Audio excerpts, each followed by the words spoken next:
নিয়ে খুতবা প্রদান করব। সে বিষয়টি হচ্ছে আমল কবুলের শর্তাবলী। আমরা যে ইবাদতগুলো করছি বা করে থাকি, এই ইবাদতগুলো কি করলেই আল্লাহ রাব্বুল আলামিন কবুল করবেন? এই যে আমরা এখন দেখছি মাঠে ধান রোপণ করা হয়েছে, এর একটা তো নিয়ম আছে নাকি?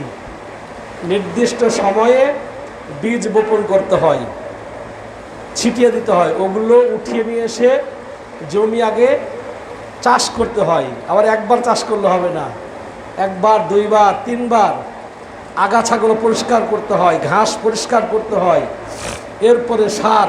এই নিয়ম আছে। আপনি নিয়ম ছাড়া আপনার জমি আছে আর মনে করলেন আপনি সেখানে ধান গেড়ে দিয়ে চলে আসলেন, হবে না।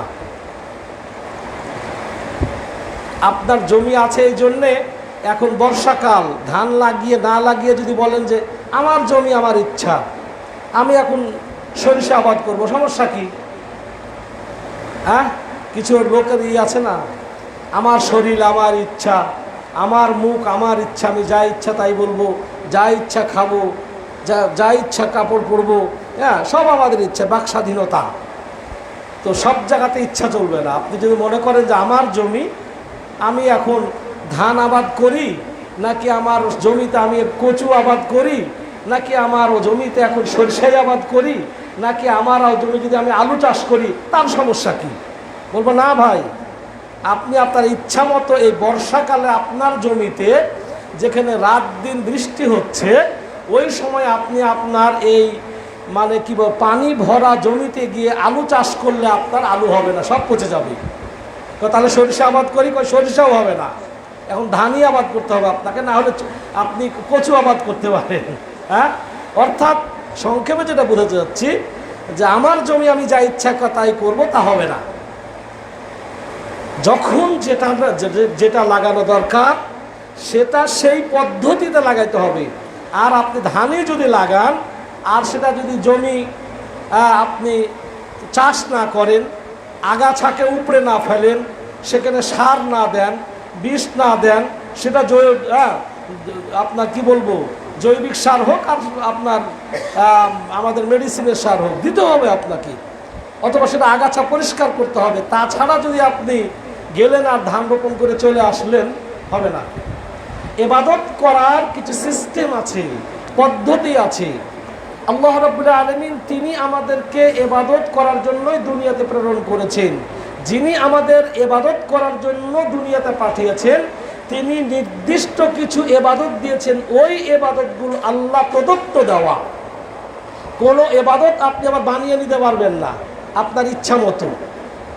যেহেতু শারে, যিনি শরীয়ত দাতা, যিনি আমাদের সৃষ্টিকর্তা, যিনি আমাদের জীবনদাতা, যিনি আমাদের বিধানদাতা, তিনি আমাদেরকে যেই ইবাদতের জন্য সৃষ্টি করেছেন, আল্লাহ রাব্বুল আলামিন যেই ইবাদতগুলো আমাদের জন্য ফরজ করেছেন, যেই ইবাদতগুলো করার নির্দেশ দিয়েছেন, ওই ইবাদতগুলো যখন যেভাবে করার নিয়ম ওইভাবেই করতে হবে। ইবাদতগুলো কিছু রয়েছে জায়গার সাথে সম্পৃক্ত, কিছু ইবাদত রয়েছে সময়ের সাথে সম্পৃক্ত। হ্যাঁ, তো এই সময়টা আবার কিছু আছে বছরে একবার, কিছু আছে মাসিক, কিছু আছে বাৎসরিক, কিছু আছে দৈনন্দিন, হ্যাঁ, কিছু আছে মৌখিক, কিছু আছে শারীরিক। যেই ইবাদত যেভাবে করতে হবে। হজ, এই হজ আদায় করতে হলে আপনাকে মক্কাতেই যেতে হবে, কাবা ঘরের তাওয়াফই করতে হবে। আপনি যদি মক্কা না যান আর তাওয়াফ না করেন, বাইনা সাফা ওয়াল মারওয়া সাই না করেন, 9 তারিখে যদি আরাফাতে অবস্থান না করেন, 10 তারিখে যদি আপনি যে কাজগুলো রয়েছে সেগুলো না করেন, তাহলে হবে না। তাহলে এজন্যে হজ করতে হলে কাবাতে আপনাকে যেতে হবে, মক্কা যেতে হবে। এটা বাংলাদেশে করলে হবে না, এটা ইন্ডিয়াতে করলে হবে না, এটা আপনার ইন্দোনেশিয়াতে করলে হবে না। এটা নির্দিষ্ট জায়গাতে যেতে হবে, নির্দিষ্ট জায়গার সাথে সম্পৃক্ত। কিছু ইবাদত রয়েছে সময়ের সাথে সম্পৃক্ত। সিয়াম আমরা রাখি, রমজান মাসেই সিয়াম রাখি। এই রমজানের সিয়াম যদি আপনি শাওয়ালে রাখেন, অথবা মনে করেছেন নবী সাল্লাল্লাহু আলাইহি ওয়াসাল্লামের জন্ম যেহেতু রবিউল আউয়ালে, সুতরাং রবিউল আউয়ালের 1 মাস সিয়াম পালন করবো না, আপনাকে রমজান মাসের ইবাদত রমজান মাসেই করতে হবে। চাঁদ দেখে শুরু করতে হবে, চাঁদ দেখে শেষ করতে হবে। শুরু আছে এবং শেষ রয়েছে। সালাতের যেমন সালাতের এবং শুরু এবং শেষ রয়েছে। তাকবীরে তাহরিমা কি? সালাতের শুরু, সালাতের মাধ্যমে সালাত শেষ। আবার নির্দিষ্ট সময়ে করতে হবে। জোহরের সালাত আদায় করবেন আপনি 11টার সময় হবে না, সূর্য পশ্চিম দিকে গড়ালে এরপরেই আপনাকে জোহরের সালাত আদায় করতে হবে। সূর্য পশ্চিম দিকে ডুবে গেলেই মাগরিবের সালাত আদায় করতে হবে। সূর্য পূর্ব দিগন্তে ওঠার আগেই আপনাকে ফজরের সালাত আপনাকে শেষ করতে হবে। তাহলে কি হলো? কিছু ইবাদত রয়েছে নির্দিষ্ট জায়গার সাথে খাস, কিছু ইবাদত রয়েছে সময়ের সাথে খাস, নির্দিষ্ট পদ্ধতিতে। রাসূলুল্লাহ সাল্লাল্লাহু আলাইহি ওয়াসাল্লাম যে পদ্ধতিতে তিনি যে ইবাদতগুলো করেছিলেন ওই পদ্ধতিতেই ওই ইবাদতগুলো করতে হবে, এর বাইরে হবে না। কেন এই ভূমিকাতে এত কথা বললাম? কারণ হচ্ছে আমাদের সমাজে কিছু লোক রয়েছে, আমি যখন আমি যখন বলবো ভাই আপনি এই পদ্ধতিতে সালাত আদায় করলেন, এই পদ্ধতিতে সালাত আদায় করলে সালাত হবে না, ভাই আপনি এই পদ্ধতিতে যাকাত দিয়েছেন, এই পদ্ধতিতে যাকাত দিলে হবে না, ভাই এই পদ্ধতিতে আপনি জিকির করতেছেন, এই পদ্ধতিতে জিকির করলে বেদাত হবে, এটা আল্লাহ কবুল করবে না। তখন দেখবে রাগ করে বলে উঠবে, দেই মিয়া তুমি বলার কে কবুল হবে না? আল্লাহ ইবাদত দিয়েছে, আমি আল্লাহর ইবাদত করতেছি, কবুল হচ্ছে না হচ্ছে না আল্লাহ জানে, তুমি কি জানো? বলে না? হাজার হাজার মানুষ বলে, হাজার লক্ষ লক্ষ মানুষের কথা বলে, আমার ইবাদত কবুল হচ্ছে না কি যেটা আল্লাহ জানে। আর আল্লাহ আমার ইবাদত কবুল করবে না কেন? আমি তো আল্লাহর ইবাদতই করছি। রাসূল সাল্লাল্লাহু আলাইহি সাল্লামের প্রতি মুহাব্বত দেখাতে গিয়ে নিজেদেরকে আশেক দাবি করে, আশেকে রাসূল, আশেকে নবী, আশেকে রাসূল, রাসূলের আশেক, রাসূল প্রেমী হয়ে, রাসূল ভক্ত হয়ে রাসূলের বিরুদ্ধাচরণ করে বেদাত করছে, আবার বলছে কবুল হবে না কেন? হ্যাঁ, মিলাদ করে যদি জাহান্নামে যেতে হয় জাহান্নামেই যাবো, এরকম বেকিবও তো আছে, তাই না? এরকম বেকিবও আছে যে মিলাদ, রাসূলের নামে মিলাদ করে যদি আমাকে জাহান্নামে যেতে হয় তাহলে আমি জাহান্নামেই যাব। আল্লাহকে বলবো আমি তো আমার রাসূলকে ভালোবাসি, রাসূলের উপরে দুরূদ পাঠ করার কারণে রাসূল সাল্লাল্লাহু আলাইহি সাল্লামের নামে মিলাদ করলে তুমি জাহান্নামে যদি দাও জাহান্নামই দাও। তাহলে কত বড় গর্দব গাধা দেখেন। আল্লাহু আকবার। সুতরাং সম্মানিত ভাইয়েরা, ইবাদত আপনি আমি আমার ইচ্ছা মতো করলে হবে না। আল্লাহ রাব্বুল আলামিন যেই ইবাদতগুলো আমাদের জন্য করার নির্দেশ দিয়েছেন ওই ইবাদতগুলো নবী মুহাম্মদুর রাসূলুল্লাহ সাল্লাল্লাহু আলাইহি ওয়াসাল্লাম ৬৩ বছর নবুয়তি জিন্দেগিতে তিনি বাস্তবায়ন করে প্র্যাকটিক্যালভাবে আমাকে দেখিয়ে গিয়েছেন। নবী মুহাম্মদুর রাসূলুল্লাহ সাল্লাল্লাহু আলাইহি ওয়াসাল্লাম বলছেন সালাত সম্পর্কে, সাল্লু কামা রাআইতুমুনি উসাল্লি, তোমরা ঠিক সেভাবে সালাত আদায় করো যেভাবে আমাকে সালাত আদায় করতে দেখেছো। হজ সম্পর্কে নবী সাল্লাল্লাহু আলাইহি ওয়াসাল্লাম বললেন খুযু আন্নী মানাসিকাকুম, আমার কাছ থেকেই তোমরা হজ গ্রহণ করো। ওসমান রাদিয়াল্লাহু তাআলা আনহু একদিন একটি পাত্রে পানি নিয়ে আসতে বললেন, পানি নিয়ে আসা হলো। ওসমান রাদিয়াল্লাহু তাআলা আনহু ওযু করলেন যেভাবে নবী সাল্লাল্লাহু আলাইহি ওয়াসাল্লামকে ওযু করতে দেখেছেন। ওযু করার পর এবার বলতেছেন হাকাযা রাআইতুন নাবিয়্যা সাল্লাল্লাহু আলাইহি ওয়াসাল্লাম ইয়াতাওয়াজ্জা, আমি আল্লাহর রাসূলকে এভাবেই ওযু করতে দেখেছি যেভাবে তোমাদেরকে ওযু করে দেখালাম। আল্লাহু আকবার। বুখারী শরীফে একটা হাদিস রয়েছে, সাহাবীদের মধ্যে ছোট্ট এক সাহাবী, কম বয়সী সাহাবী, 10 জন বড় বড় সাহাবীর উপস্থিতিতে বলতেছে আজকে আমি আপনাদের সামনে রাসূলুল্লাহ সাল্লাল্লাহু আলাইহি ওয়াসাল্লামের পদ্ধতিতে সালাত আদায় করে দেখাবো। রাসূল সাল্লাল্লাহু আলাইহি ওয়াসাল্লাম যেভাবে সালাত আদায় করেছিলেন ওইভাবে আমি আজকে আপনাদেরকে সালাত আদায় করে দেখাবো। এবং তিনি সালাত আদায় করলেন। 10 জন বড় বড় সাহাবীর কেউ কোনো কথা বলল না, কারণ সে রাসূল সাল্লাল্লাহু আলাইহি ওয়াসাল্লামের পদ্ধতিতেই সালাত আদায় করেছিল। সম্মানিত ভাইরা, সুতরাং এই ভূমিকা লম্বা নয়, আমি যেটা বোঝাতে চাচ্ছি সেটা হলো ইবাদত করলেই হবে না, হু জিকির করলেই হবে না, ইল্লাল্লাহর জিকির করলেই হবে না, আল্লাহু আল্লাহু জিকির করলেই হবে না, আর ওই রেলগাড়ির মতো 4GB আর 5GB কাতা গতিতে সালাত আদায় করলেই হবে না। নবী মুহাম্মদুর রাসূলুল্লাহ সাল্লাল্লাহু আলাইহি ওয়াসাল্লাম যেভাবে সালাত পড়েছিলেন ওভাবেই সালাত করতে হবে, তিনি যেভাবে সিয়াম পালন করেছিলেন ওভাবেই সিয়াম করতে হবে, নবী মুহাম্মদুর রাসূলুল্লাহ যেভাবে যাকাত আদায় করেছিলেন ওভাবেই যাকাত দিতে হবে, নবী মুহাম্মদুর রাসূলুল্লাহ সাল্লাল্লাহু আলাইহি ওয়াসাল্লাম যেভাবে জিকির আজকার করেছিলেন ওভাবেই জিকির করতে হবে।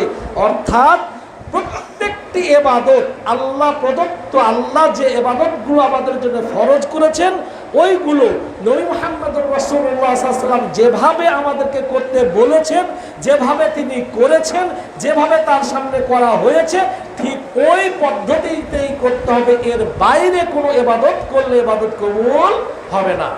আসল সম্মানিত মুসল্লিয়ান ইকরাম, এই ইবাদত কবুলের 4টি শর্ত রয়েছে। সাধারণভাবে আমরা জেনে থাকি বা ছাত্রদেরকেও এটা শেখানো হয় যে ইবাদত কবুলের শর্ত 2টি। একটি হচ্ছে ইখলাস, নিয়তের পরিশুদ্ধতা। সকল প্রকার ইবাদত করতে হবে একমাত্র আল্লাহকে রাজি এবং খুশি করার জন্য। আর দ্বিতীয় শর্ত হচ্ছে ইবাদতগুলো করতে হবে রাসূলুল্লাহ সাল্লাল্লাহু আলাইহি ওয়াসাল্লামের পদ্ধতিতে। আমি যে বললাম 4টি, বাকি যে 2টি আরো বাড়িয়ে বলবো, ওই 2টি এর মধ্যেই আছে, যার কারণে ওই 2টি মূল বিষয়। এখান থেকে যদি আপনি 100টাও ভাগ করেন যে ইবাদত কবুলের 100টি শর্ত বা আপনি 99টি শর্ত, ওই ঘুরে ফিরে ওই 2টার মধ্যেই আসবে। যার কারণে উলামায়ে কেরাম মৌলিকভাবে বলেছেন 2টি শর্ত। ইখলাস যদি ঠিক থাকে আর রাসূলের পদ্ধতিতে যদি করেন তাহলে বাকি যত ভাগ হবে সবগুলো ভাগ এই 2টার মধ্যে চলে আসবে। হ্যাঁ, কিন্তু আমি যেহেতু আলাদাভাবে একটু বলার চেষ্টা করব, এই জন্যে সম্মানিত মুসলিম কেরাম, এই ইবাদত কবুলের কয়টা বললাম? আমি 4টা বলেছি। 1 নম্বর শর্ত, ইবাদত করার পূর্বে আগে মুসলমান হতে হবে, ইসলাম গ্রহণ করতে হবে। আমরা প্রায় পত্রিকায় দেখি অমুক ব্যক্তি, অমুক গ্রামের এক হিন্দু মুসলমান হয় নাই কিন্তু 5 ওয়াক্ত নামাজ পড়ে। পত্রিকায় আসে অমুক গ্রামের অমুক ব্যক্তি প্রত্যেক রমজান মাসে রোজা রাখে অথচ মুসলমান না। এরকমও দেখা যায় যে চুরি করতে কে নাকি মানে মুসলমানদের হজ দেখার জন্যে সে অমুসলিম পাসপোর্ট বানিয়ে মুসলমান নাম টাম দিয়ে যে হজও নাকি করে এসেছে। খুব কম হয়, ধরাও পড়ে যায়, কিন্তু হঠাৎ নাকি কে করেছিল এই মুহূর্তে নামটা মনে নাই। এই যে কেউ যদি ইসলাম গ্রহণ না করে, ঈমান না নিয়ে এসে যদি কোনো ইবাদত করে, ইবাদত কবুল হবে না। কারণ আল্লাহ রাব্বুল আলামিনের কাছে মনোনীত জীবন ব্যবস্থা হচ্ছে ইসলাম। আল্লাহ রাব্বুল আলামিন বলেছেন ইন্নাদ-দীনা ইনদাল্লাহিল ইসলাম, আল্লাহর নিকট মনোনীত জীবন ব্যবস্থা হচ্ছে ইসলাম। ওয়া মান ইয়াবতাগি গায়রাল ইসলামি দীনান ফালা ইউকবালা মিনহু, যে ব্যক্তি ইসলাম ব্যতীত অন্য কিছুকে দিন হিসাবে, শরীয়ত হিসাবে, ধর্ম হিসাবে গ্রহণ করলো, ফালা ইউকবালা মিনহু, তার কোনো কিছুই কবুল করা হবে না। সুতরাং ইসলাম আপনার আল্লাহর কাছে যদি আপনার ইবাদতগুলো কবুল করাতে চান তাহলে অবশ্যই আপনাকে আগে মুসলমান হতে হবে। মুসলমান না হয়ে কোনো ইবাদত করলে আল্লাহ রাব্বুল আলামিন এগুলো কবুল করবেন না। কিন্তু অনেক কাজগুলো আমরা দেখি যেগুলো ভালো ভালো কাজ অমুসলিমরাও করে। হ্যাঁ, অমুসলিম অনেক ভালো কল্যাণের কাজ করে, হসপিটাল নির্মাণ করতেছে, হ্যাঁ, তারপরে দাতব্য চিকিৎসালয় আছে, তারপরে তারা ত্রাণ বিতরণ করতেছে, গরিব মিসকিন অসহায়কে সহযোগিতা করতেছে। এই যে যারা ইসলাম গ্রহণ না করে, কোনো অমুসলিম যদি ইসলাম গ্রহণ না করে কোনো সৎ আমল করে, ভালো আমল করে, তাদের পুরস্কার আল্লাহ রাব্বুল আলামিন তাদেরকে দুনিয়াতেই দিয়ে দিবেন, আখেরাতে তাদের কোনো হিস্সা নাই। মানে আখেরাতে এগুলো পাবে না, দুনিয়াতে আল্লাহ তাদেরকে দিয়ে দিবেন তার প্রতিদান, কিন্তু এর জন্য আখেরাতে কোনো কিছু কি থাকবে না। তাহলে ইসলাম প্রথম হচ্ছে এই শর্তটা আমরা এভাবে বলবো, জেনে বুঝে ইচ্ছে করে যে ব্যক্তি ইসলাম গ্রহণ না করবে ওই ব্যক্তির কোনো ইবাদত আল্লাহ রাব্বুল আলামিন কবুল করবেন না। জেনে বুঝে ইচ্ছা করে। কেন? কোনো ব্যক্তি যদি এমন এক জায়গাতে থাকে যে সে একদম একটা সমুদ্রের মাঝে বসবাস করতেছে, জঙ্গলের মাঝে বসবাস করতেছে, ইসলাম যে একটা ধর্ম, ইসলাম যে নবী এসেছে, কোরআন আল্লাহর পক্ষ থেকে কালামুল্লাহ এসেছে, এগুলো কিছুই জানে না সে, তাহলে হয়তো আল্লাহ রাব্বুল তাকে ক্ষমা করে দিবেন।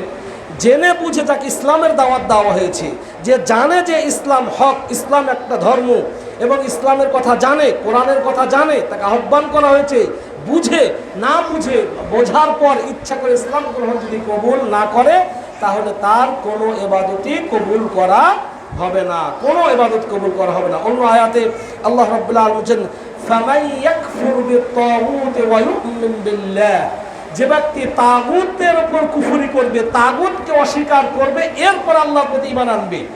একজন ব্যক্তি ইসলাম কবুল না, মানে ইসলাম কবুল না করেই সে তাগুতের পূজা করে, তাগুতের ইবাদত করে, গায়রুল্লাহর ইবাদত করে, তো গায়রুল্লাহর ইবাদত করে ওই অবস্থাতে আবার মুসলমান হয়েছে। লা ইলাহা ইল্লাল্লাহু মুহাম্মাদুর রাসূলুল্লাহ বলে আমার আপনার দৃষ্টিতে স্বাভাবিকভাবে, কেন শুধু লা ইলাহা ইল্লাল্লাহ বললেই মুসলমান হওয়া যায় না। লা ইলাহা ইল্লাল্লাহ 7টি শর্তের ভিত্তিতে আপনাকে বলতে হবে। ওই 7টি শর্তের ভিত্তিতে যদি না হয়, আপনি 1 কোটি বারও যদি লা ইলাহা ইল্লাল্লাহ মুহাম্মাদুর রাসূলুল্লাহ বলেন, তাহলে ওই লা ইলাহা ইল্লাল্লাহ বলার মাধ্যমে আপনার ইসলাম কবুল হবে না, আপনি মুসলমান হবে না। কেন লা ইলাহা ইল্লাল্লাহর অর্থ এবং শর্ত না বুঝার কারণেই লা ইলাহা ইল্লাল্লাহু মুহাম্মাদুর রাসূলুল্লাহ বলছি, আবার আমার এই মানতগুলো, আমার নজরগুলো বিভিন্ন পীরের নামে চলে যাচ্ছে, আজমিরে চলে যাচ্ছে, হ্যাঁ, খাজা মঈনুদ্দিন চিশতির কাছে চলে যাচ্ছে, সেটা আপনার বলবো যে কি আপনার শাহতুল কানের নামে চলে যাচ্ছে, শাহজালালের মাজারে চলে যাচ্ছে, আমাদের বগুড়াতে মহাস্তান মাজারে চলে যাচ্ছে, আবার ওই পার হয়ে আজমির শরীফে চলে যাচ্ছে, আবার লা ইলাহা ইল্লাল্লাহ বলতেছে। তো লা ইলাহা ইল্লাল্লাহ আল্লাহ ছাড়া সত্য কোনো মাবুদ নাই, এটা বলার পরেও কেন তারা এই গায়রুল্লাহর কাছে মানত নিয়ে যায়, গায়রুল্লাহকে ডাকে, গায়রুল্লাহর নামে সেজদা করে, গায়রুল্লাহর নামে মানত করে? কারণ যে লা ইলাহা ইল্লাল্লাহর অর্থ তারা বোঝে না, তারা জানে না। সম্মানিত মুসলমান, এখানে এই আয়াতে আল্লাহ রাব্বুল আলামিন বলেন, ফামান ইয়াকফুর বিত-তাগুত, যে ব্যক্তি তাগুতকে অস্বীকার করবে, আগে আপনার আল্লাহর প্রতি ঈমান আনার পরে আপনি যে গায়রুল্লাহর ইবাদত করতেন, আল্লাহ ছাড়া অন্যকে যে মাবুদ মনে করেন, ওটা আগে অস্বীকার করতে হবে, ওই জায়গার থেকে আগে ফিরতে হবে। এটা আবারও ভূমিকার দিকে নিয়ে আসতেছি। আপনি যে এখন এই যে বর্ষাকালে ধান রোপণ করবেন, আগে জমিকে চাষ করতে হবে না? আগে তো আপনি একবার দুইবার চাষ করবেন, আগাছাগুলো পরিষ্কার করবেন, ঘাসগুলো পরিষ্কার করবেন, নাকি ওই আগাছার মধ্যে আপনার ধান রোপণ করে চলে আসবেন? আপনি আগাছা আছে, ঘাস আছে, হ্যাঁ, সেখানে হয়তো পাটের কি বলবো পাটের গোড়া আছে, ওই অবস্থাতে যদি ধান গেড়ে আসেন, লাভ হবে? কিছু লাভ হবে না। তাহলে আপনি ধান রোপণ করতে চাইলে আগে জমিটাকে কর্ষণ করতে হবে, চাষ করতে হবে, আগাছা পরিষ্কার করতে হবে। তাছাড়া ওই অবস্থাতে যদি আবার আপনি ধান রোপণ করে আসেন, ফলন আসবে না, কাঙ্ক্ষিত ফলন অর্জিত হবে না। তো আমরা গায়রুল্লাহর ইবাদত করছি, নজরগুলো গায়রুল্লাহ নামে করছি, মানতগুলো গায়রুল্লাহ নামে করতেছি, বিধানদাতা হিসেবে গায়রুল্লাহ, সবই ঠিক আছে, আবার আল্লাহর প্রতি ঈমান আনছি, মানে আমরা ইবাদতও করতেছি, মাজারেও যাচ্ছি, যার কারণে লাভ হচ্ছে না। এই জন্য বলছে ফামান ইয়াকফুর বিত-তাগুত, আগে তাগুতকে অস্বীকার করতে হবে।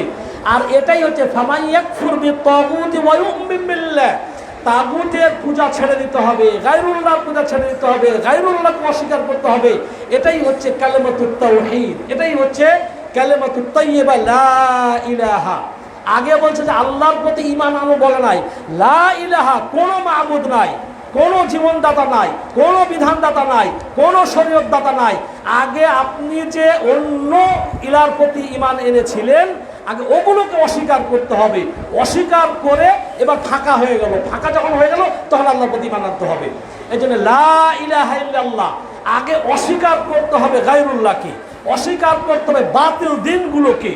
এই জন্য এই আয়াতে বলছে ফামান ইয়াকফুর বিত-তাগুত, আগে তাগুতকে অস্বীকার করতে হবে। আপনি যদি অমুসলিম হন, মুসলমান হতে হবে। আপনি মুশরিক হন, তওবা করে ইসলাম গ্রহণ করতে হবে। ইহুদি হন, সেখান থেকে প্রত্যাবর্তন করে মুসলমান হবে। খ্রিস্টান হন, সেটাকে ছেড়ে দিয়ে ইসলাম গ্রহণ করতে হবে। তাহলে সম্মানিত ভাইরা, আগে বেদিন থেকে দিনের মধ্যে আসতে হবে, ইসলাম ধর্মকে গ্রহণ করতে হবে। তো আল্লাহ রাব্বুল আলামিন বলেন ফামান ইয়াকফুর বিত-তাগুতি ওয়া ইউমিন বিল্লাহ, যে ব্যক্তি তাগুতকে অস্বীকার করলো, তাগুতের পূজাকে ছেড়ে দিল, ইবাদতকে ছেড়ে দিল, এরপরে আল্লাহর প্রতি ঈমান আনয়ন করলো, ফাকাদ ইসতামসাকা বিল উরওয়াতিল উসকা, সে ব্যক্তি শক্ত হাতল ধরলো। ওই যে ওয়াতাসিমু বিহাবলিল্লাহ, তোমরা সকলে সম্মিলিতভাবে আল্লাহর রজ্জুকে ধরো। এই যে আল্লাহর রজ্জুই হচ্ছে ফাকাদিস্তামসাকা বিল উরওয়াতিল উসকা, এটাই হচ্ছে কালেমাতুত তাওহীদের শক্ত কি কালেমাতুত তাওহীদকে আপনি ধরলেন, আপনি কালেমাতুত তাওহীদ কালেমা তাইয়্যিবাকে, এটাই আপনার ঐক্যের যে বলবো যে রশি, ঐক্যের যে রশি, সেই ঐক্যের রশি, সেই হাতল, শক্ত হাতল, সেটা হচ্ছে লা ইলাহা ইল্লাল্লাহ কালেমাতুত তাওহীদ, এটাকে আপনি ধারণ করলেন। আর যদি আপনি কালেমাতুত তাওহীদ যদি আপনি ধরতে পারেন, কালেমাতুত তাওহীদকে যদি নিজের ভিতরে বাস্তবায়ন করতে পারেন, লান ফিসামা লাহা, তাহলে আর কোনোদিন সেটা বিচ্ছিন্ন হওয়ার নয়। সম্মানিত ভাইরা, আল্লাহ রাব্বুল আলামিন যেন আমাদেরকে অন্য আয়াতে, আল্লাহ রাব্বুল আলামিন আরেকটি আয়াতে বলছেন, এভাবে বলছেন তিনি, ওয়ামাই ইয়াকফুর বিল ঈমান, ওয়ামাই ইয়াকফুর বিল ঈমানে ফাকাদ হাবিতা আমালুহু, যে ব্যক্তি ঈমানের সাথে কুফরিকে মিশিয়ে দিল। একটু আগে যেটা বলছিলাম না, আগে বাতিল মাবুদ থেকে মুখ ফিরিয়ে আনতে হবে, বাতিল ধর্ম থেকে মুখ ফিরিয়ে আনতে হবে, তারপর ইসলাম কবুল করতে হবে, আল্লাহর প্রতি ঈমান আনতে হবে। তা আল্লাহ বলছে ওয়ামাই ইয়াকফুর বিল ঈমান, যে ব্যক্তি ঈমানের সাথে কুফরিকে সংমিশ্রণ করে দিল। ওই যে বললাম, সালাতও পড়ে মাঝ বোঝায় শিরকে করে, সালাতও পড়ে কুফরি করে, তাসবিহ তাহলিল করে কুফরি করে, তাহলে কি হবে? এটা হবে না। তাহলে যে ব্যক্তি ঈমানের সাথে কুফরিকে মিলিয়ে দিল, ফাকাদ হাবিতা আমালুহু, তার আমলগুলো বরবাদ হয়ে যাবে। তাহলে আমাদের ইবাদত যে আমরা বলছিলাম, ইবাদত করলেই হবে না, ইবাদতগুলো যে আবার নষ্ট করে দিচ্ছি। সালাত তো ঠিকই পড়ছি, সালাত পড়ে গিয়েই তো আমি আবার শিরকি কাজ করতেছি, সালাত পড়ে যেই তো মাজারে দৌড়াচ্ছি, সালাত পড়ে গিয়েই তো আমি ওরসে দৌড়াচ্ছি, সালাত পড়ে দিয়েই তো গায়রুল্লাহ নামে আমি জিকির করতেছি, সালাত পড়ে গিয়েই তো মানত এবং নজর করতেছি। যার কারণে এই ইবাদতগুলো, আমার সালাত, আমার সিয়াম, আমার হজ, আমার যাকাত, আমার তাসবিহ, আমার তাহলিল, কোনোটাই আমার কাজে লাগছে না। কারণ যে আল্লাহর ইবাদতের সঙ্গে আমি গায়রুল্লাহর ইবাদতও সমতালে করে যাচ্ছি। সমতালে একসঙ্গে আল্লাহর ইবাদতের সঙ্গে গায়রুল্লাহর ইবাদত করা যাবে না। তাহলে সম্মানিত ভাইরা, ইসলাম কবুলের, ইবাদত কবুলের 4টি শর্তের একটি শর্ত বলেছি, অমুসলিম হলে ইসলাম গ্রহণ করতে হবে। আর এখানে আরেকটি কথা, যদি কেউ মুশরিক থাকে, শিরকে আকবার করে, মুসলমান হওয়ার পরেও যদি কেউ শিরকে আকবার করে, বড় শিরক করে, তাহলে কিন্তু তার আমলগুলো বরবাদ হয়ে যাবে, সে কিন্তু ইসলাম থেকে খারিজ হয়ে যাবে। তাহলে সেই ক্ষেত্রে যদি কেউ ইসলাম কবুল করার পরে শিরকে আকবার করে, তাহলে এই শিরকে আকবার থেকে তাকে তওবা করে আবারও মুসলমান হতে হবে। কারণ শিরকে আকবার এটাও হচ্ছে ইসলাম আপনার নষ্ট করে দিবে, এটা আমি লাস্টের দিকে আলোচনা করব। তাহলে 1 নম্বর হচ্ছে ইসলাম গ্রহণ করতে হবে। আমি যদি আমাদের ইবাদতগুলো কবুল করা যায়, ইবাদত কবুলের, আমলে সলেহা কবুলের 1 নম্বর শর্ত হচ্ছে কি, ইসলাম ধর্ম দীক্ষিত, ইসলাম ধর্ম গ্রহণ করতে হবে, ইসলামকে জীবন ব্যবস্থা হিসাবে গ্রহণ করতে হবে, মুসলমান হতে হবে, ঈমান আনতে হবে 1। আর যদি আপনি ইসলাম আনার পরে যদি মুশরিক হয়ে যান, তাহলে তওবা করার মাধ্যমে আপনাকে আবারও ইসলাম আনতে হবে, কারণ যে আপনি মুশরিক হলে আপনি কাফের হয়ে গেছেন 1। 2 নম্বর শর্ত, ইসলাম গ্রহণ করেছেন এবং শিরক থেকে তওবা করে আসলেন, এখন হচ্ছে সকল প্রকার ইবাদত করতে হবে একমাত্র আল্লাহকে রাজি খুশি করার জন্য, আল ইখলাস। 2 নম্বর শর্ত হচ্ছে আমল কবুলের শর্ত ইখলাস, নিয়তের পরিশুদ্ধতা। একটা হচ্ছে নিয়তের পরিশুদ্ধতা, আরেকটা হচ্ছে এই ইবাদতগুলো রিয়া মুক্ত, লৌকিকতা মুক্ত, মানুষকে দেখানো এইরকম যদি লৌকিকতা থাকে, মানে শিরক মুক্ত। শিরক মুক্তই হলে ইখলাস হবে। কেন? যখনই আপনি আমলগুলো লিল্লাহ, আল্লাহর জন্য করবেন, তখন আমলের মধ্যে শিরক থাকতে পারে না। কিন্তু আপনি যখন সকল প্রকার ইবাদত একমাত্র আল্লাহর জন্য করবেন, তখন আর রিয়া থাকবে না। তাহলে রিয়া মুক্ত, লৌকিকতা মুক্ত, মানুষকে দেখানো উদ্দেশ্য নয়, সকল প্রকার ইবাদত করতে হবে একমাত্র আল্লাহর জন্য। আল্লাহর জন্যে, আল্লাহকে ছাড়া যদি আপনার, আল্লাহকে খুশি করা ছাড়া যদি অন্য কোনো নিয়ত থাকে, ইবাদত কবুল হবে না। হাজী সাহেব হজ করে আসছেন, হজ করার পরে 3 বার হজ করেছেন, তাই তার ব্যানারে আলহাজ না লিখলে চলে না। হাজী সাহেব হজ করে এসেছেন, হাজী সাহেব না ডাকলে রাগ করে না, এই বেটা আমি হজ করছি, একবার না রে 3 বার হজ করছি, বেটা আলহাজ বলবি না, হাজিও বলবি না আমাকে, মানে কি ওর নিয়তটাই খারাপ।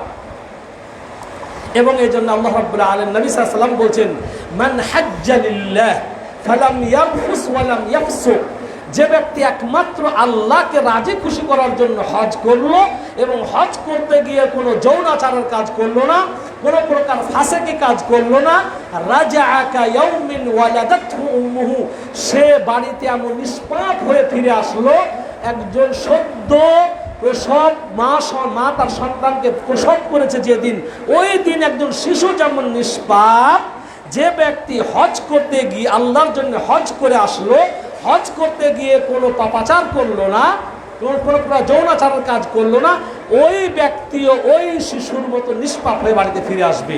শর্ত কি? মান হাজ্জা লিল্লাহ, যে ব্যক্তি একমাত্র আল্লাহকে রাজি খুশি করার জন্য হজ করবে। কিন্তু আমাদের হজের উদ্দেশ্যটাই খারাপ, উদ্দেশ্যটাই খারাপ। যাকাত দিচ্ছি, যাকাত দিয়ে আবার সেটা প্রচার করতেছি আমরা। একদিকে তো যাকাত, যেটা যাকাত অর্থ দিয়ে দিতে হয় সেটা অর্থই দিতে হবে। উটের যাকাত কখনো উট দিতে হয়, ছাগল দিতে হয়, পর্যায় আছে। গরুর যাকাত ছাগল দিতে হয়, গরুও দিতে হয়, উট দিতে হয়। ছাগলের যাকাত ছাগল দিয়ে দিতে হয়। কিন্তু এগুলো ছাড়া স্বর্ণের যাকাত, রূপার যাকাত, এগুলোর যাকাত, পয়সার যাকাত টাকা দিয়েই দিতে হবে। এখানে আপনার যাকাত আপনি ইচ্ছা মতো ওই গরিব এলাকায় গিয়ে ঢেউটিন বিতরণ করবেন, আপনার যাকাত দিয়ে আপনি শাড়ি লুঙ্গি বিতরণ করবেন, ওটা যাকাত আদায় হবে না। এক তো থাকে হবে না, কারণ যে আপনি পরিবর্তন করে দিয়েছেন ইবাদতটাকে। 2 নম্বর হবে না লৌকিকতা। কেন? সব জায়গাতে শাড়ি বিতরণ করে না, সব জায়গাতে লুঙ্গি বিতরণ করে না, সব জায়গাতে ঢেউটিন বিতরণ করে না। নিজ এলাকায়, নিজ আসনের জায়গাতে যেই সংসদীয় এলাকা আছে, ওই সংসদীয় এলাকাতে গিয়েই সে তার নিজ এলাকায় যে বিতরণ করে, যাতে করে সামনে ইলেকশনে ভোটটা পাওয়া যায়। মেম্বার সাহেব দান খয়রাত করে যাতে করে মানুষেরা তাকে ভোট দেয়। সর্দার সাহেব দান খয়রাত করে যাতে করে সর্দার নির্বাচনের ক্ষেত্রে তাকে সাপোর্ট করে মানুষ। বিচারকরা মাঝে মাঝে দেয়, তার কারণ যে গ্রামে যারা কিছু আছে না, ওরা বিচার করে বেড়ায়, ওরাও মাঝে মাঝে করে, যাতে করে কি হয়, ওর প্রতি মানুষের প্রতি ভক্তি থাকে, ভালোবাসা থাকে। মানে খোটাও তো দেয় মাঝে মাঝে। এই যে আমরা দান খয়রাত করি, অনেক মানুষের খোটা দেয়। মনে করেন যে আপনি এক ব্যক্তিকে কোনো হয়তো কি বলবো ঢাকা থেকে আসছে, আপনার এলাকার এক লোকের সঙ্গে, গরিব লোকের সঙ্গে দেখা হয়ে গেল। ও ঢাকা শহরে রিক্সা চালায়, আপনার প্রতিবেশী। সে দেখবেন যে একবার বাস স্ট্যান্ডে কান্না কান্না অবস্থায়, একবারে তার মলিন চেহারায়, ক্ষুধার্ত চেহারায় বসে বসে কাঁদছে, চিন্তা করতেছে।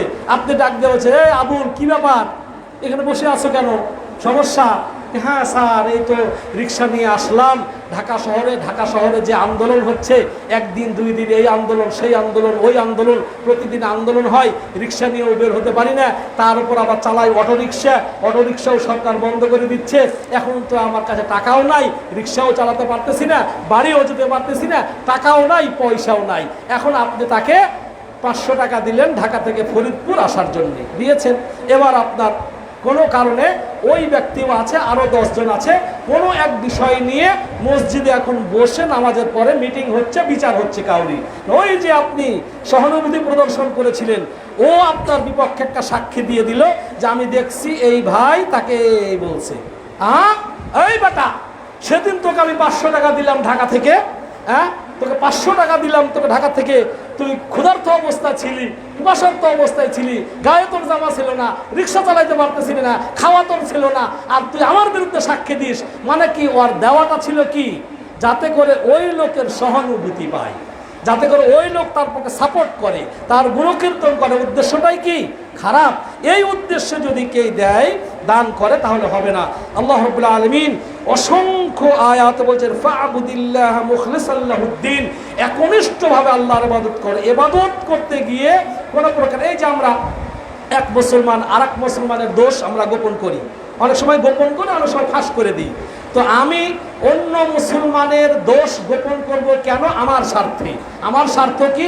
নবী মুহাম্মদুর রাসূলুল্লাহ সাল্লাল্লাহু আলাইহি ওয়াসাল্লাম বলেছেন, মান সাতারা মুসলিমান সাতারাল্লাহু লাহু ইয়াউমাল কিয়ামা, যে ব্যক্তি অন্য কোনো মুসলমানের দোষ ত্রুটি গোপন করবে, কাল কিয়ামতে তার দোষ ত্রুটি গোপন করা হবে। সুতরাং আমি আরেকজনের দোষ ত্রুটি গোপন কেন করব? যাতে করে আল্লাহ রাব্বুল আলামিন আমার দোষ ত্রুটি গোপন করে।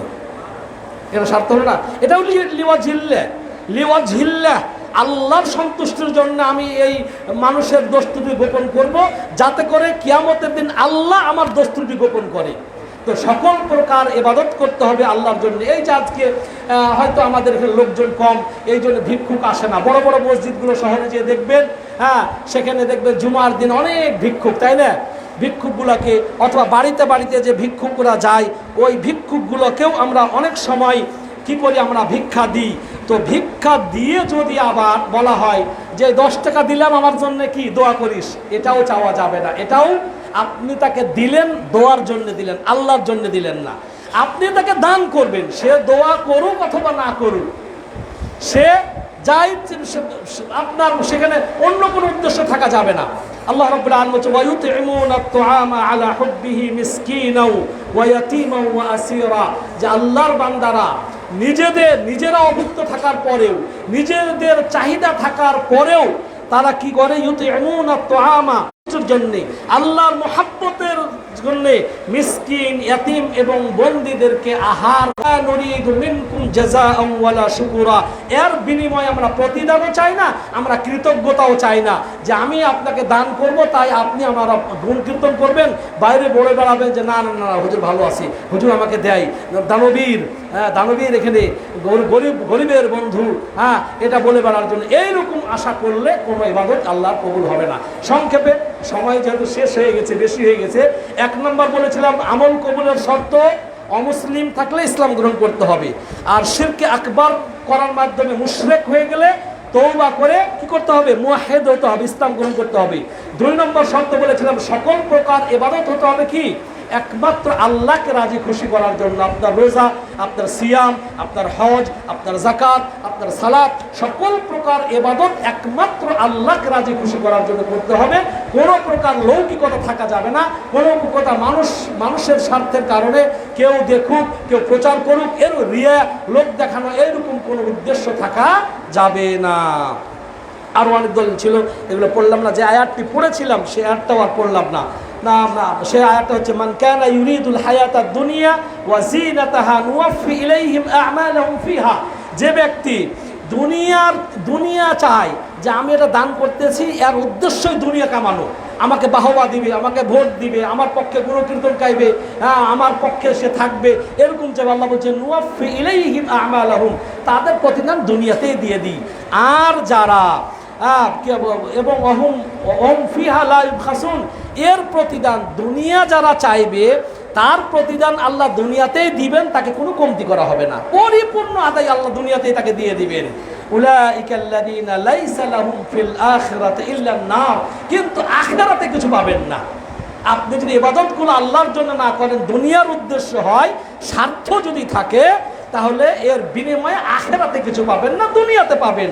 ওয়া হাবিতা মা সানাউ ফিহা ওয়া বাতিলুম মা কানু ইয়ামালুন, যা করেছিলেন সব বরবাদ হয়ে যাবে, আখিরাতে এর কোনো হিস্সা আপনার জন্য থাকবে না। সম্মানিত ভাইয়েরা, 3 নম্বর শেষ করে, 3 নম্বর হচ্ছে প্রত্যেকটি ইবাদত করতে হবে রাসূলুল্লাহ সাল্লাল্লাহু আলাইহি ওয়াসাল্লামের পদ্ধতিতে, তার আনুগত্য করতে হবে। তার আনুগত্য ব্যতীত কোনো ইবাদত করলে ইবাদত হবে না।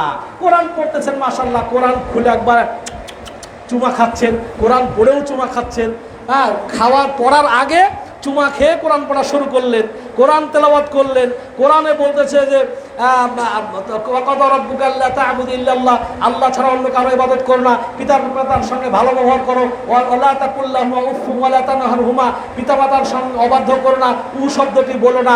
এটা খেয়ে চুমা খেয়ে রেখে দিলেন, কিন্তু আপনি বুঝলেন না কি এর মধ্যে আছে। বাড়িতে গিয়ে পিতামাতার সঙ্গে আপনি হট্টগোল শুরু করে দিলেন, গালিগালা শুরু করে দিলেন, কিন্তু কোরআন কিন্তু চুমা খেলেন আপনি। মাশাআল্লাহ, কোরআনটা খুব চুমা খেয়েছেন, কোরআন চুমা খাচ্ছেন। রাসূলের নাম শুনলেই একবারে দিয়ে চোখে মুখে মুছে একবারে একাকার হয়ে বললাম আশেকে রাসূল। আশেকে রাসূল, আশেকে রাসূল, রাসূল প্রেমিক, হ্যাঁ রাসূল প্রেমিক, কিন্তু দিনরাত রাসূলের বিরুদ্ধে চারণ করে তারা কি করছে? তারা বলবো যে বেদাতি করতেছে।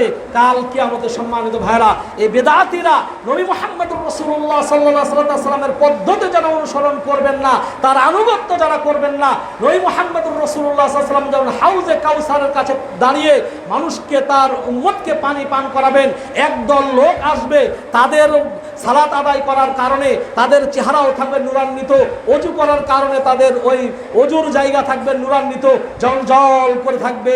তারা যখন আসবে হাউজে কাউসারের পানি পান করার জন্য, তখন একদল ফেরেশতা তাদেরকে চাবুক দিয়ে পিটিয়ে দূর করে দিবে। নবী মুহাম্মদুর রাসূলুল্লাহ বলেন, এই ফেরেশতারা দাঁড়াও, দাঁড়াও, এই তো আমার উম্মত, এই দেখো না নামাজ পড়েছে, তার সেজদার চিহ্ন, হাঁটুর চিহ্ন, হাতের চিহ্ন, নূর চমকাচ্ছে, ওযু করেছে, তার চেহারা জন্য। তখন নবী সাল্লাল্লাহু আলাইহি ওয়াসাল্লাম বলছে, আল্লাহ রাসূল আপনি জানেন না, নামাজ তো পড়েছে ঠিক আছে, ওযু তো ঠিক আছে, নূর কো চমকাচ্ছে, সবই তো ঠিক আছে আল্লাহ রাসূল, কিন্তু বড় বড় পাগড়ি তো পড়েছে, সারাদিন জুব্বা তো পরে ঠিকই থাকে, কিন্তু আল্লাহ রাসূল আপনি মারা যাওয়ার পর গায়্যারু ওয়া বাদদালু, আপনার দিনের মাঝে যারা পরিবর্তন করে দিয়েছিল, নানান বেদাত তারা চালু করেছিল, আপনার আনুগত্য তারা করেনি। নবী মুহাম্মদুর রাসূলুল্লাহ সাল্লাল্লাহু আলাইহি ওয়াসাল্লাম তখন বলবেন, সুহকান সুহকান লিমান গায়্যারা বাদি, হে হতভাগারা দূর হয়ে যাও, সরে যাও আমার কাছ থেকে, আমি যে ইসলামকে রেখে আসার পরে পরিবর্তন করেছো, এখান থেকে সরে যাও, চলে যাও। আল্লাহু আকবার। সুতরাং সংক্ষেপে যেটা বলবো সম্মানিত ভাইরা, নবী মুহাম্মদুর রাসূলুল্লাহ সাল্লাল্লাহু আলাইহি ওয়াসাল্লামকে মুহাব্বত করবেন, কিন্তু তার আনুগত্য করবেন না, এটা রাসূলের প্রতি মুহাব্বত নয়। রাসূলের মুহাব্বত হচ্ছে তার আনুগত্যে। আল্লাহ রাব্বুল আলামিন বলেন, ইন কুনতুম তুহিব্বুনাল্লাহ ফাত্তাবিউনি ইউহিব্বুকুমুল্লাহ। জাযাকাল্লাহু খাইর। আল্লাহ রাব্বুল আলামিন বলেন, ইন কুনতুম তুহিব্বুনাল্লাহ ফাত্তাবিউনি ইউহিব্বুকুমুল্লাহ। কুল ইন কুনতুম তুহিব্বুনাল্লাহ, তোমরা যদি সত্যিকার অর্থে আল্লাহকে ভালোবেসে থাকো, দাবিটা যদি সত্য হয়, তোমাদের দাবি যদি সত্যি হয় যে রাসূলকে ভালোবাসো, রাসূল প্রেমিক, আশেকে রাসূল, তাহলে ফাত্তাবিউনি, আমার আনুগত্য করো, আমার অনুসরণ করো নবী মুহাম্মদুর। তাহলে কি, আর আমার যদি আনুগত্য করো, ইউহিব্বুকুমুল্লাহ, আল্লাহ তোমাদেরকে ভালোবাসবে। আল্লাহ রাসূল সাল্লাল্লাহু আলাইহি ওয়াসাল্লাম বলছেন, কুল্লু উম্মতি ইয়াদখুলুনাল জান্নাহ, আমার প্রত্যেক উম্মত জান্নাতে প্রবেশ করবে। আল্লাহ বলছেন, কুল্লু উম্মতি ইয়াদখুলুনাল জান্নাহ, আমার প্রত্যেক উম্মতি জান্নাতে প্রবেশ করবে, ইল্লা মান আবা, কিন্তু যারা জান্নাতে যেতে অস্বীকার করবে তারা জান্নাতে যাবে না। এটা কেমন হলো? সব উম্মতি জান্নাতে যাবে, কিন্তু জান্নাতে যেতে যারা অস্বীকার করবে তারা জান্নাত পাবে না। কেমন হলো? আজকে দুপুরের পরে আপনাদের দাওয়াত আছে, তাই না? আমাদের এক ভাই, জানেন কি না? মনে হয় জানেন না। যাই হোক, আমাদের ময়নুল ভাই, দাওয়াত আছে তো নাকি? হ্যাঁ, দাওয়াত আছে। দাওয়াত হয়তো পান নাই, যারা আসছেন তারা দাওয়াত গ্রহণ করে তারপরে যাবেন। তো হয়তো আগে বলে নাই, হয়তো নামাজের পরে বলবো, আমি বলে দিলাম। এই যে বলা হচ্ছে, আজকে আপনাদের জন্য খাওয়ার ব্যবস্থা আছে। এক ভাই খাসি দিয়েছে, সবাইকে দাওয়াত দিয়েছে খাওয়ার জন্য। যারাই উপস্থিত থাকবেন তারা খাবেন। কেউ যদি বলে আমি খাবো না, তাহলে কি সে পাবে? যদি বলছেন হুজুর আমি খাবো না, আমার গাড়ি আছে, আমি যদি বলি যে আমাকে মাগরিবের আগে ঢাকা চলে যেতে হবে, আমি খাবো না, তাহলে বলছে সব লোকেরাই দাওয়াত, সবাইকে খাসির গোশত খাওয়ানো হবে, কিন্তু যিনি খাবেন না, যিনি চলে যাবেন, যিনি অস্বীকার করবেন, তিনি পাবেন না। তো রাসূল বলছে, কুল্লু উম্মতি ইয়াদখুলুনাল জান্নাহ, আমার প্রত্যেক উম্মত জান্নাত প্রবেশ করবে, ইল্লা মান আবা, কিন্তু যারা জান্নাতে যেতে অস্বীকার করবে, জানা আমি জান্নাত চাই না, আমি জান্নাত যাব না, কারা? আল্লাহ রাসূল, এরকম পাগল আছে দুনিয়ায় যে জান্নাতে যেতে আবার অস্বীকার করে?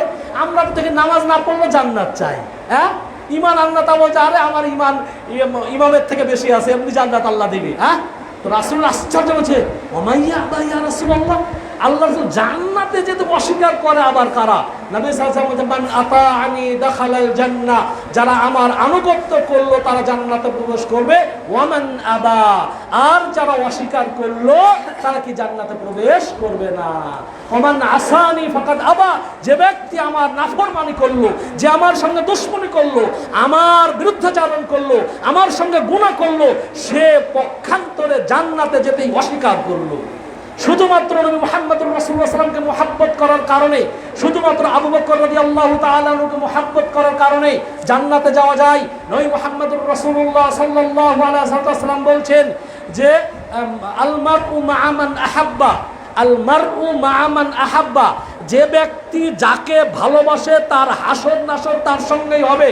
এক সাহাবী বলতেছে, আল্লাহর কসম করে বলছি, আল্লাহর রাসূল সাল্লাল্লাহু আলাইহি ওয়াসাল্লাম যেই দিন এই হাদিসটা বলেছিলেন যে মানুষ যাকে পছন্দ করে, যাকে ভালোবাসে তার সঙ্গেই হাসর নাসর হবে, এই কথাটা যেদিন থেকে আমি শুনেছি ওই দিন থেকেই আমি বলছি উহিব্বুল্লাহ, আমি আল্লাহকে ভালোবাসি, ওয়া উহিব্বুন নবী, আমি নবীকে ভালোবাসি, ওয়া উহিব্বু আবা বকরিন ওয়া উমর ওয়া উসমান, আমি আবু বকরকে ভালোবাসি, আমি ওসমানকে ভালোবাসি, আমি ওমরকে ভালোবাসি। কারণ আল্লাহ শুধু বললো যে যাকে মুহাব্বত করে তার সঙ্গে হাসর নাসর হবে। সুতরাং আমি আল্লাহকে ভালোবাসি, আমি নবীকে ভালোবাসি, আমি আবু বকরকে ভালোবাসি, আমি ওমরকে ভালোবাসি, আর ওসমানকে ভালোবাসি। কারণ যে তারা হচ্ছে এই দুনিয়ার শ্রেষ্ঠ মানুষ, তাদের সাথে যাতায়াত করে আমার হাসর নাসর হয়।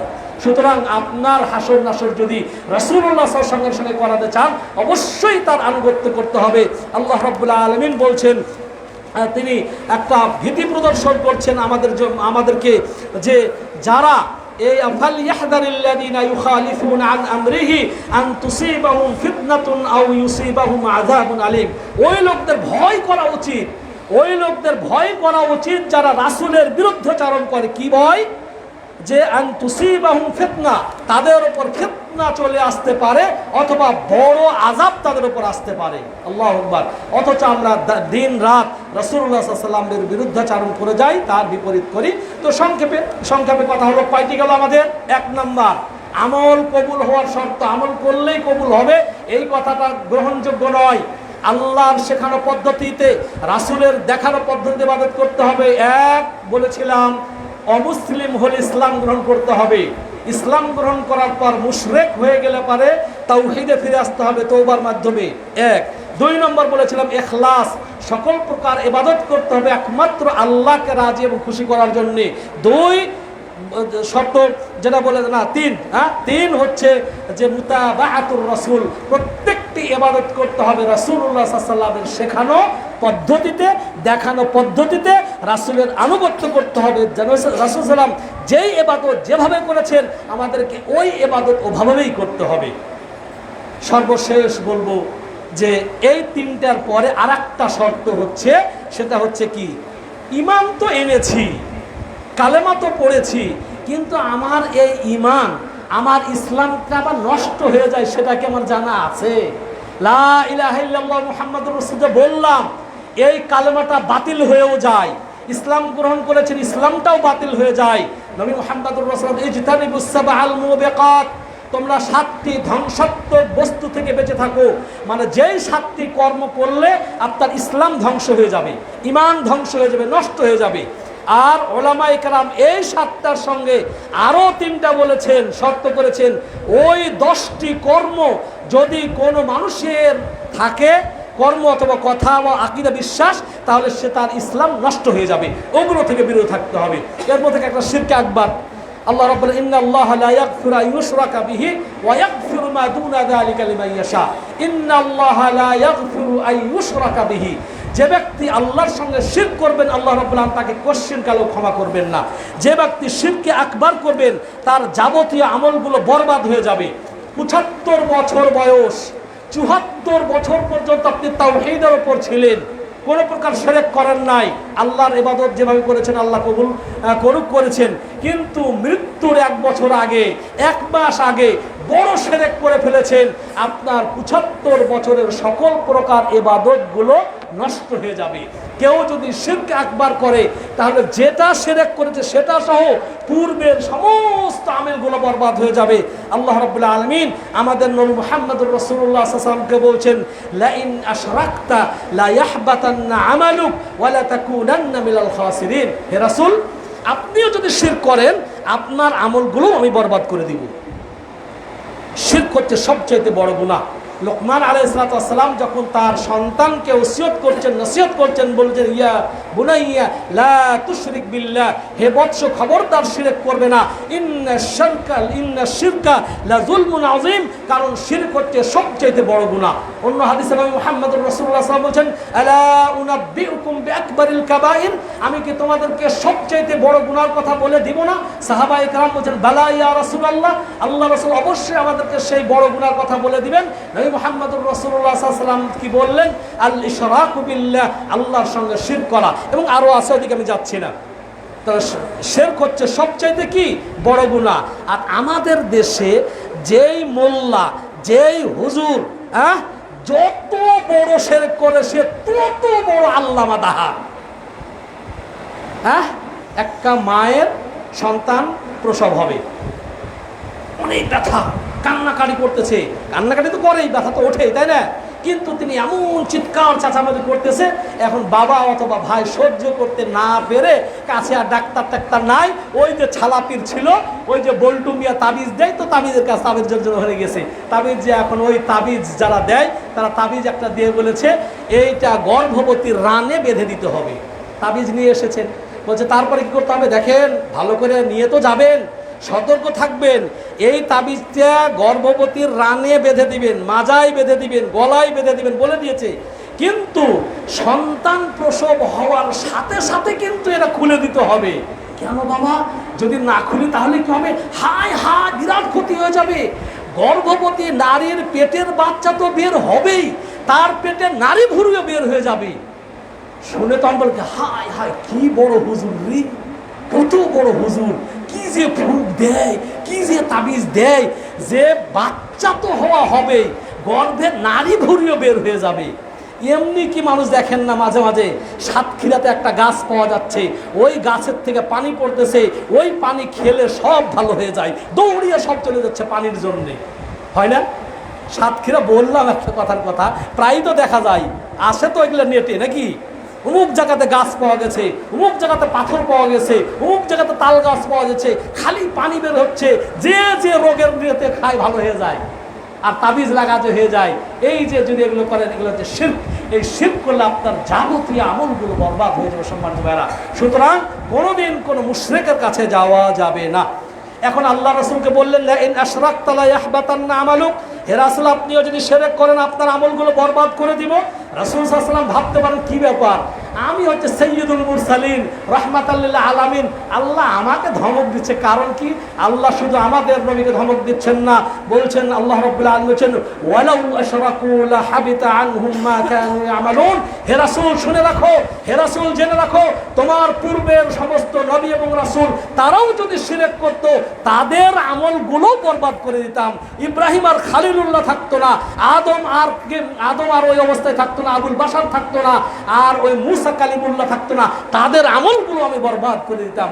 সুতরাং শিরক করলে আল্লাহ রাব্বুল আলামিন নবীদের আমল বরবাদ করে দেওয়ার হুঁশিয়ার করেছেন। শিরক করলে আল্লাহ রাব্বুল আলামিন নবী মুহাম্মদুর রাসূলুল্লাহ সাল্লাল্লাহু আলাইহি ওয়াসাল্লাম আমলগুলোকে নষ্ট হয়ে যাবে হুঁশিয়ার করেছেন।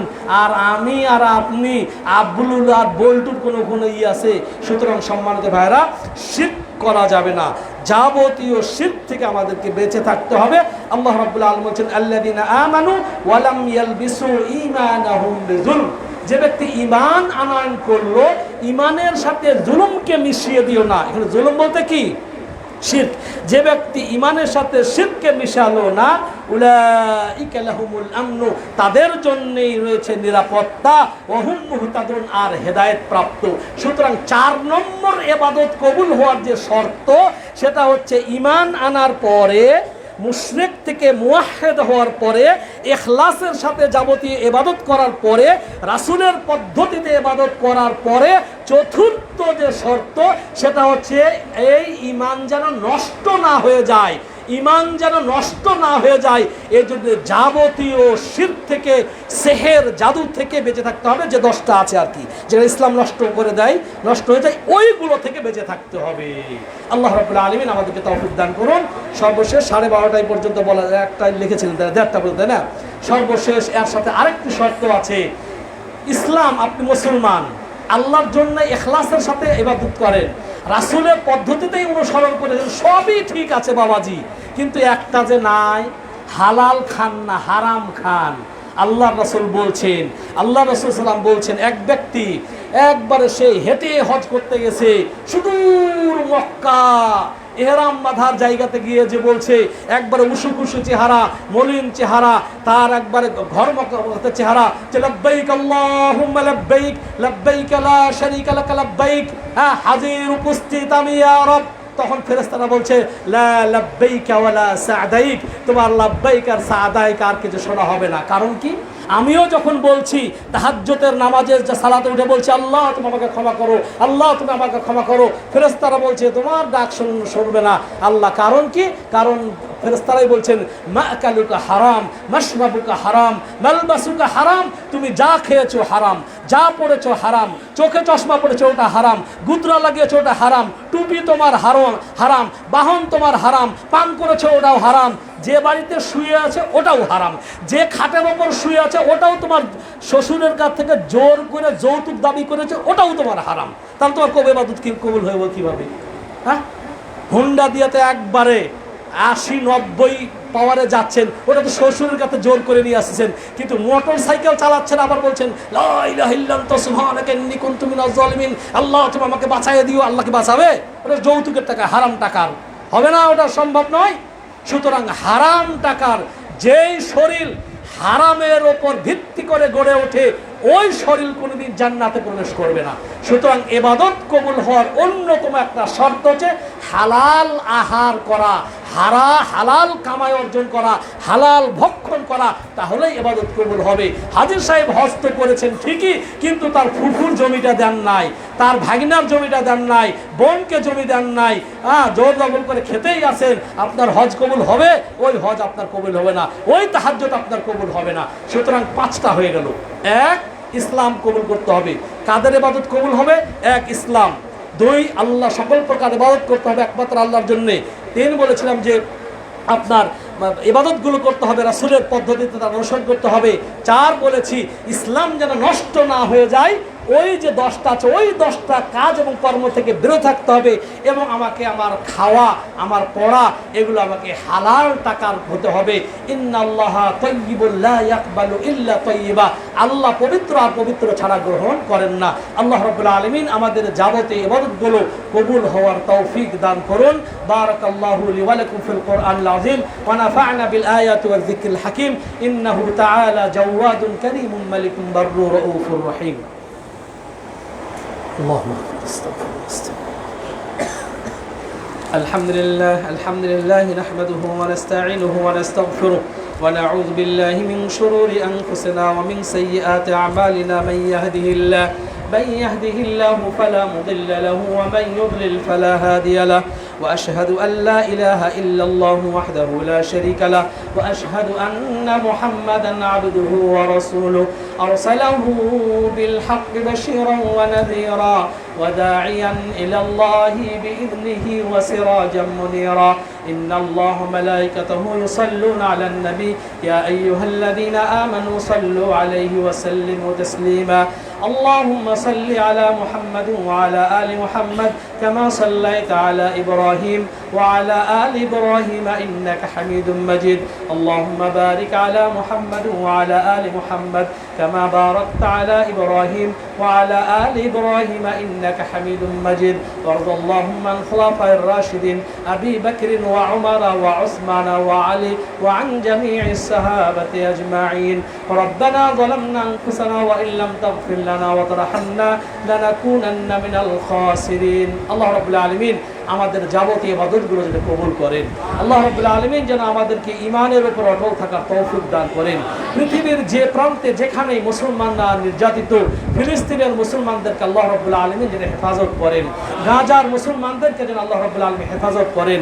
আল্লাহ রাব্বুল আলামিন আমার দেশের স্বাধীনতা সার্বভৌমত্ব যেন রক্ষা করার তৌফিক দান করেন। কারণ যে এই দেশের ওপর শগুনের চোখ লেগেছে এবং ষড়যন্ত্র প্রতিনিয়ত হচ্ছে। আল্লাহ রাব্বুল আলামিন ষড়যন্ত্রকারীদের ষড়যন্ত্রগুলোকে যেন নস্যাৎ করে দেন, ইসলাম এবং মুসলমানদেরকে টিকে থাকার তৌফিক দান করেন, ঋণগ্রস্তদের ঋণ মিটিয়ে ফেলার তৌফিক দান করেন, অসুস্থদেরকে পরিপূর্ণ আল্লাহ রাব্বুল আলামিন সুস্থতা দান করেন। আমাদের আত্মীয় স্বজন যারা মারা গিয়েছে আল্লাহ রাব্বুল আলামিন তাদেরকে যেন ক্ষমা করে দেন, তাদেরকে জান্নাতুল ফিরদাউস দান করেন। আল্লাহুম্মা ইগফির লাহুম ওয়ারহামহুম ওয়া আদখিলহুমুল জান্নাহ ওয়া আইযহুম মিন আযাবিল কবর ওয়া মিন আযাবিন নার। আল্লাহ রাব্বুল আলামিন যেন আমাদের এই মসজিদ এবং মাদ্রাসাকে কিয়ামত পর্যন্ত টিকিয়ে রাখার তৌফিক দান করেন। সম্মানিত ভাইয়েরা, আমাদের ব্যারিস্টার সাহেব উনি কিন্তু আমাকে বলে দেন নাই, তারপর বলছি 2 বছর আগে মনে হয় এসেছিলাম, মসজিদ এভাবেই দেখেছিলাম, এভাবেই আছে, এটা তো ঠিক না। আপনারা বিভিন্ন দিক থেকে একদিন আসেন শুক্রবারে, পকেটে একটু আনতে হবে, এটা আল্লাহর ঘর মসজিদ, একটা বড় বড় মসজিদ, 3 তলা 4 তলা শহরের মসজিদ, কত সুন্দর। হ্যাঁ, মসজিদগুলো ফ্যান না এসির বাতাস খাচ্ছে, আর আমরা সহি আকীদার ভাইরা এসে টিনের মসজিদ, হাতটা উঁচু করা যায় না, ভয় লাগে যে ফ্যানের বাড়ি লাগবে কিনা। এই অবস্থায় যে সালাত আদায় করেন সবাই মিলে, যদি 10-এর লাঠি 1-এর বোঝা, আমরা যদি আমাদের ভাইকে সহযোগিতা করি তাহলে একটা বড় মসজিদ করা সম্ভব। এই জন্য আপনাদেরকে উদাত্ত আহ্বান করব, যতটুকু যার সামর্থ্য রয়েছেন আসুন আল্লাহকে রাজি খুশি করার জন্য কমপক্ষে জুমার দিন মসজিদে একটু বেশি পকেটে নিয়ে এসে দেওয়ার চেষ্টা করবো। আল্লাহ রাব্বুল আলামিন সে তৌফিক দান করুন, এই মসজিদ মাদ্রাসাকে কিয়ামত পর্যন্ত টিকে থাকার তৌফিক দান করুন। ربنا آتنا في الدنيا حسنة وفي الآخرة حسنة وقنا عذاب النار إن الله يأمر بالعدل والإحسان وإيتاء ذي القربى وينهى عن الفحشاء والمنكر والبغي يعظكم لعلكم تذكرون اذكروا الله يذكركم واشكروه على نعمه يزدكم والله يعلم ما تصنعون قوموا إلى الصلاة.